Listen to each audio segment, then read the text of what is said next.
আসসালামু আলাইকুম, নতুন খামারি পেজে স্বাগতম। আর আমরা ইনকিউবেটরে প্রায় 15টা মতো হাঁসের ডিম বসিয়েছিলাম। তো এখান থেকে আমরা একটা বাচ্চা পাইছি।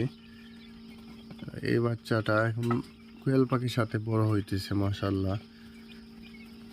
এই যে খাবার আছে, এখানে পানি আছে, সমস্যা হইতেছে না, ভালোই। ও কিন্তু কোয়েল পাখির সাথে একবারে মিলে গেছে। আর এখানে প্রায় 70 পিসের মতো কোয়েল পাখি আছে। এগুলোর বয়স আজকে 8ম দিন চলতেছে। মোটামুটি পাখা গজায় গেছে। আরও 2-1 দিনের ভিতরে ওরা মোটামুটি বড় হয়ে যাবে। তো সবাই দোয়া করবেন আমাদের খামারের জন্য। আস্তে আস্তে আমাদের খামারটা বড় হইতেছে।